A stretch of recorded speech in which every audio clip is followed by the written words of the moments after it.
quartier, comme on dit souvent, un gars du ghetto. Et tu veux peut-être stopper une fille qui passe en route. Comment est-ce que tu vas le faire?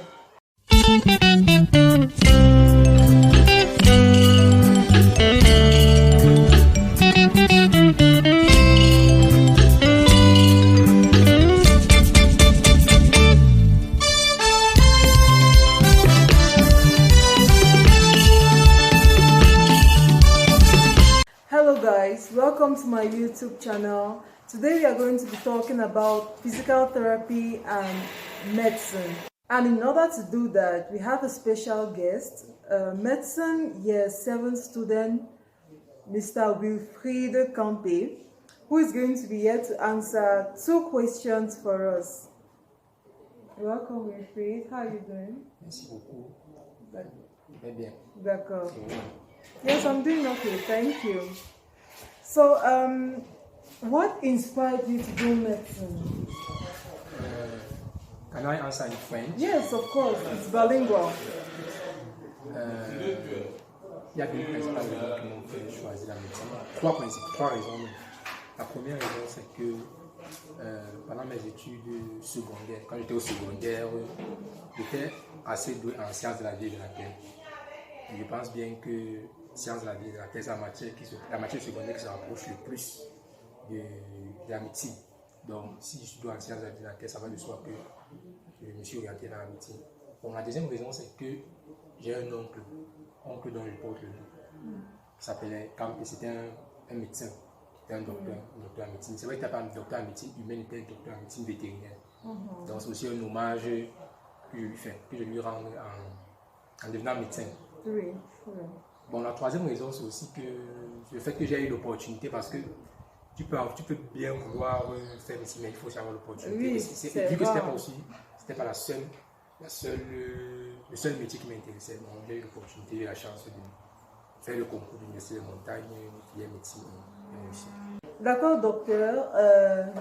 Nous sommes très très contents que tu as accepté de faire cette décision parce que nous sommes sûrs que la vie de certaines personnes seront sauvées au futur grâce à cette décision que vous avez faite pendant votre jeunesse.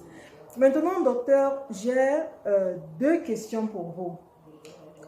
La première question, c'est nous avons réalisé que au service de kiné, la plupart des temps, les patients qui arrivent ont besoin de services ils ont besoin de la rééducation neurologique, c'est-à-dire les patients qui ont subi les AVC, IMC, POPB, les patients qui ont les troubles orthopédiques dont les fractures, les luxations, les patients les vieux, dont les gens de 3e âge, qui viennent pour les douleurs lombaires, ainsi de suite.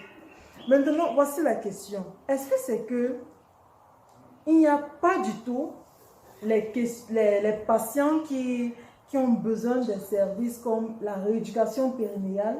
Est-ce que c'est, ou bien, pourquoi est-ce qu'on ne reçoit pas ces cas? Est-ce que c'est parce qu'il n'y a pas du tout les patients qui viennent consulter pour ça? Ou bien c'est que vous n'étiez pas au courant qu'un kiné peut participer dans la prise en charge des patients comme ça?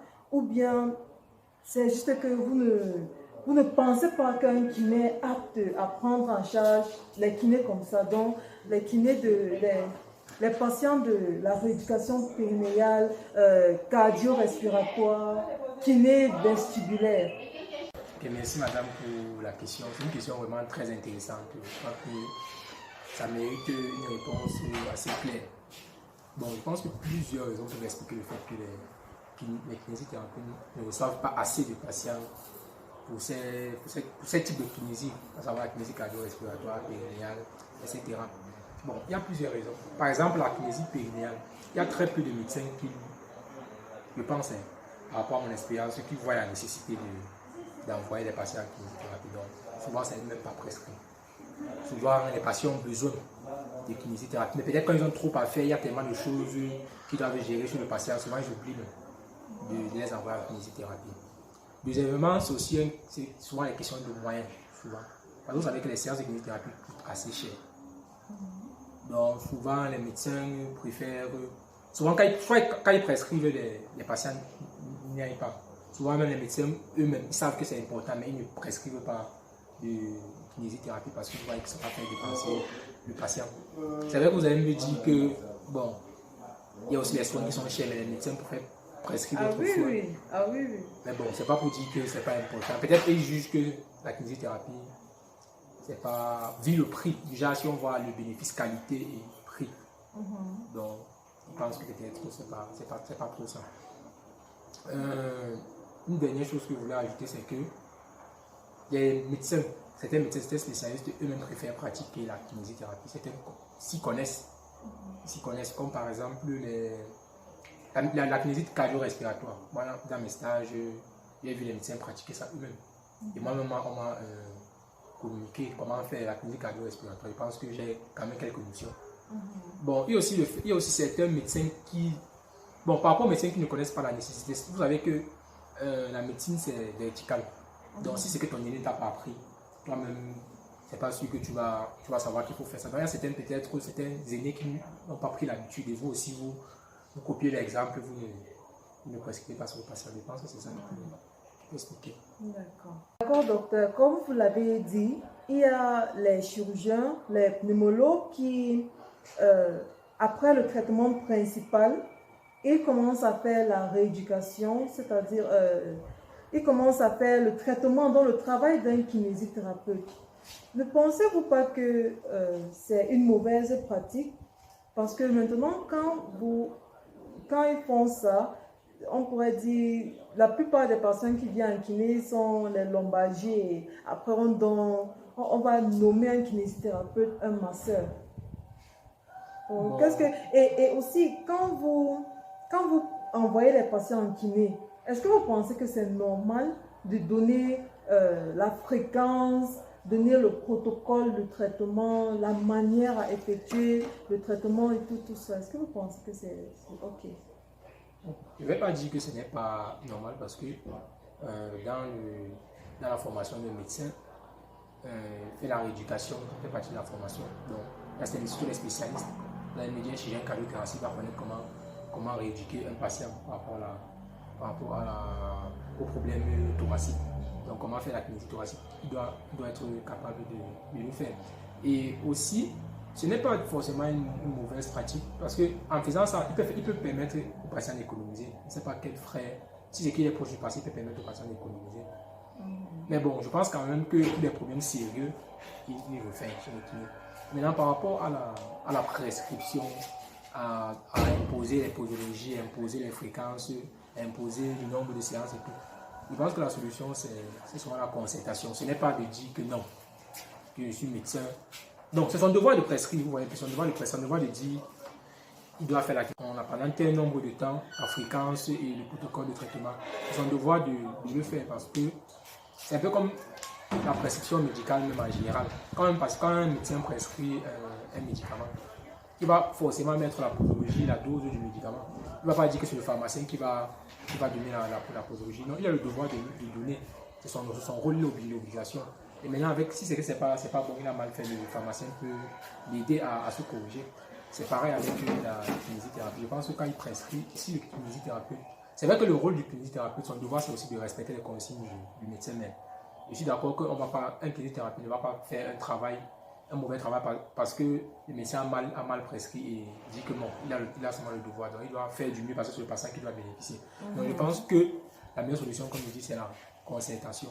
Si c'est qu'un kinésithérapeute, à son âme et conscience, voit qu'un médecin a mal fait sa prescription, il faudra communiquer. Il ne faudra pas dire que bon, je ne le fais pas. Juste comme ça, je ne le fais pas comme il a dit. Il faudra communiquer. Parce que si tu dis que tu ne le fais pas comme il a dit, ça fait que tu es en faute. Et le médecin aussi, lui, a aussi le devoir de vous écouter. Il a le devoir de vous écouter.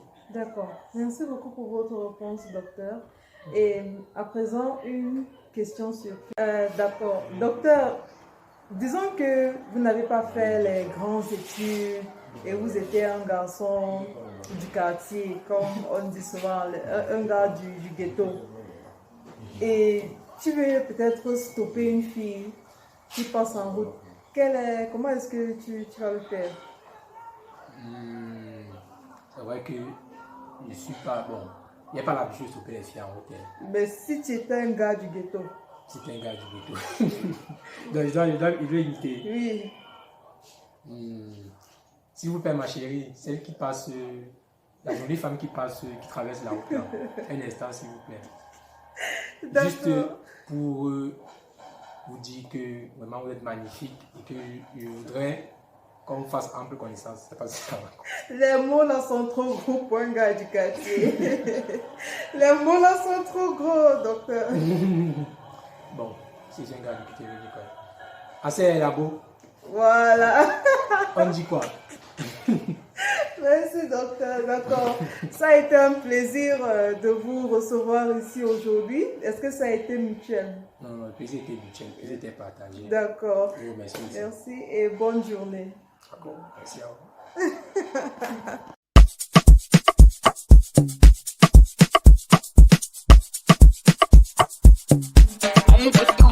No.